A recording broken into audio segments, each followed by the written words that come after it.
On behalf of all of the language clubs that we have here this afternoon to the 10th spring lecture sponsored by the department. This afternoon we are going to hear Professor Giuseppe Mazzotta, Chairman of the Italian Studies Department at Yale. And Sister Giuliana D'Amato will introduce him.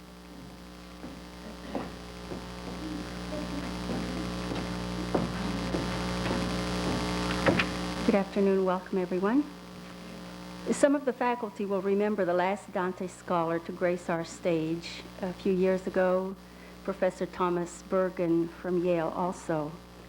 Today's Dante scholar, Professor Giuseppe Mazzotta, is no less illustrious, even though he is much, much younger.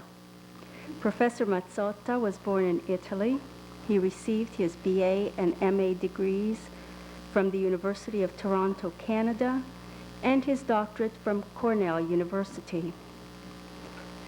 Many schools have been fortunate to have him on their faculty, among them Cornell, Toronto, the University of Alberta, Canada, the University of Padua in Italy, and Smith College, to name just a few. He was also on the faculty of the now famous Dartmouth Dante Institute and was a fellow at the American Council of Learned Societies in Rome. At present, he heads the Department of Italian Language and Literature at Yale. Because he is recognized as a refined theorist of literature, many editorial boards reserve a chair for him. To name a few of these, the Yale Italian Studies, the Yale Journal of Criticism, the Yale Journal of Law and the Humanities, and Dante Studies. Professor Mazzotta has published dozens of major articles on Dante, Boccaccio, and Petrarch. Again, to name just a few, the Canzoniere and the Language of Self, Games and Laughter in the Decameron, Humanism and Monastic Spirituality in Petrarch, and lest you question his versatility or think he doesn't go to the movies, he has written The Language of Movies and Antonioni's Double Vision. His books are Dante, Poet of the Desert, The World of Play, Boccaccio's Decameron, and Dante, Language and Vision. This last work should be out by the time all of the students in this room take my Dante course next fall. It will be on your reading list. I stopped counting the universities where Professor Mazzotta has lectured, both in the United States and abroad. There is an etc. after 38 of them, so Albertus will be among the fortunate etc. Today's lecture by this eminent Dante theorist and neighbor is entitled Ideas of Order in Dante, Professor Giuseppe Mazzotta. Thank you, Sister Giuliana. Very kind remarks. I'm very happy to be here, and I hope that my ponderous prose will not make you lose your enthusiasm for Dante. So the title is slightly changed from what Sister Giuliana mentioned. It's called Order and Transgression. In Order and Transgression, thank you. Order and Transgression in Dante. This is the new title. At the beginning of Paradiso, as Dante is about to venture over the uncharted domain of the blessed, he casts his new and last experience in a language that unmistakably suggests transgression. He prays that Apollo breathed in him, as when you, Apollo, he says, drew Marsyas from the sheath of his limbs. The reference is to the Ovidian story of the satyr who, like Niobe, who questions Latona's divinity, challenges Apollo to a contest. Marsyas, like Niobe, is defeated by Apollo on the reed pipes and is punished by him. Dante's awareness in the opening canto of Paradise of the possibility of poetic transgression overlaps with the awareness of his being at the edge of theological transgression. He does not know. Only God knows, he says, whether he has traveled over the heavens in the body or outside of the body. And in translation, it is, whether I was but that part of me which thou didst create last, or love that ruled the heavens, thou knowest, who with thy light didst lift me. The lines echo St. Paul's account of his own rapture to the third heaven, 2 Corinthians. And I know that this man was caught up into paradise, whether in the body or out of the body, I do not know. God knows. And he heard things that cannot be told, which man may not utter. Unlike St. Paul, who observes silence, however, the poet pointedly violates the principle that a sacred experience be shrouded in secrecy. The representation of transgression in Dante is not in any sense comparable to man's fall. The Divine Comedy is punctuated by the awareness of the extraordinary event of the pilgrim's journey. In Purgatorio 1, for instance, Cato, in seeing Dante in the beyond, wonders whether the laws of the abyss are broken.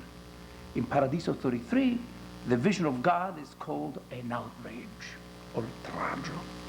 But in Paradiso 1, the Ovidian and Pauline rhetoric of transgression is in stark contrast to the vast scheme of Oda Dante will begin to describe a few lines down in the same canto. Undoubtedly, Oda is the guiding principle of Dante's vision, as well as the focal point upon which the tensions of his thought converge. In the light of this vision of Oda, one is compelled to ask what the point is in the language of transgression that Dante uses at the very beginning. Transgression logically presupposes order. Is transgression subversive of order? Is it ultimately absorbed into a pattern of order? Or is there an alternative between these two? What is exactly the model of order, though, in the poem? I would like to begin by examining Dante's model of order in Paradise. Since the term order is so general as to appear vague, I start by acknowledging that no exhaustive definition of the word order can be found in medieval dictionaries. We are told instead that etymologically ordo, like the Italian ordine, or order, derives from the work of weaving and denotes the interlaced threads of a fabric or texture. Such an activity, which properly describes the movement of the woof around the warp, engenders the added sense of a regular file, a series, or a catalogue, that which the Greeks called taxis. From such concrete material origin, the word ordo, order, came to refer to an ordered state of reality or the divine order of nature and the cosmos. The range, the semantic range of order extends to cover descriptions of angelic hierarchy, social degree, as well as political and military rank. A lexical analysis of the word, however useful, will never reveal, however, the complex imaginative interactions Dante hinges on the notion of order. A quick glance at the concordances of Dante's Latin and Italian works will certainly reveal that all the levels of meaning I just mentioned would be present in Dante.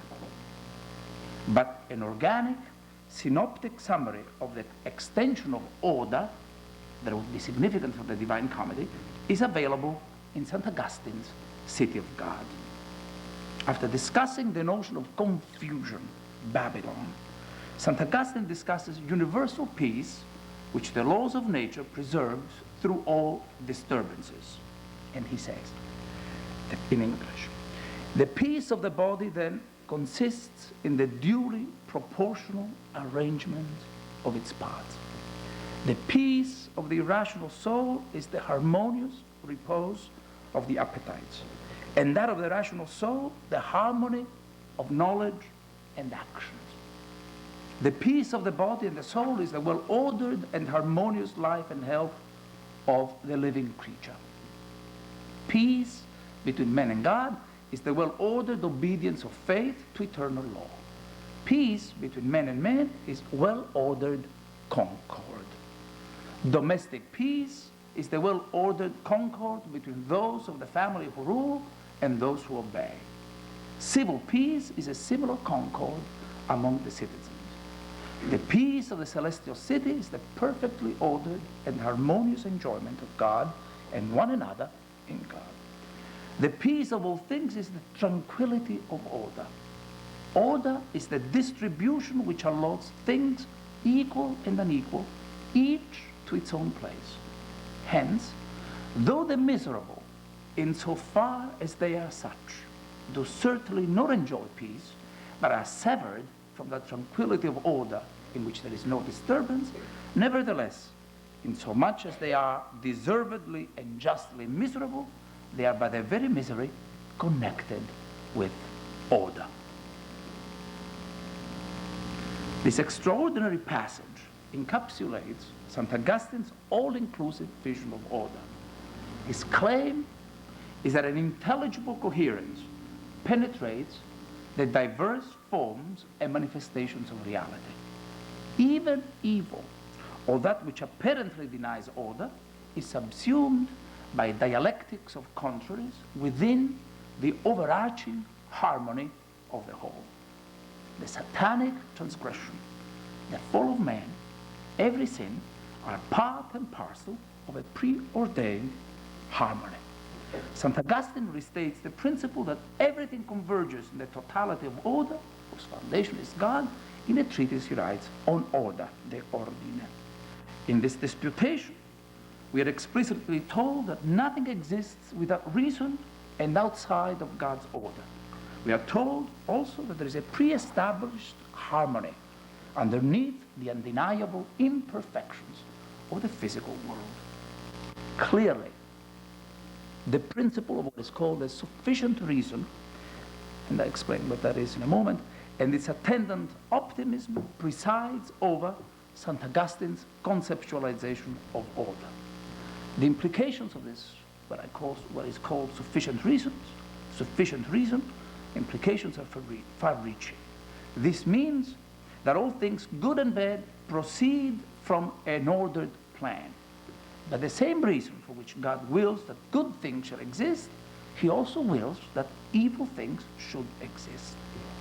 Such a view, in which everything is its necessary place, and which leaves no room for individual moral choice, leads to the idea, which is heretical, of determinism.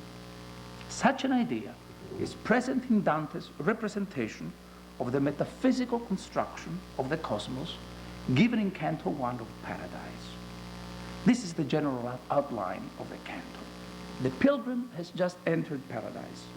The signals of the marvels he now experiences are the sound of the harmony of the spheres and the emanation of great light. Day, he says, seemed added to day. As he beholds, bewildered, the sublime scene, he wants to know from Beatrice how it can be that he should pass through the light bodies. Beatrice explains. Le cose tutte quante hanno ordine tra loro, e questa è forma che l'universo a Dio fa somigliante. Qui veggion l'alte creature l'orma dell'eterno valore, il quale è fine al quale è fatta la toccata norma. Nell'ordine che io dico sono accline tutte nature per diverse sorti, più al principio loro e men vicine. All things have order among themselves. And this is the form that makes the universe like God. Herein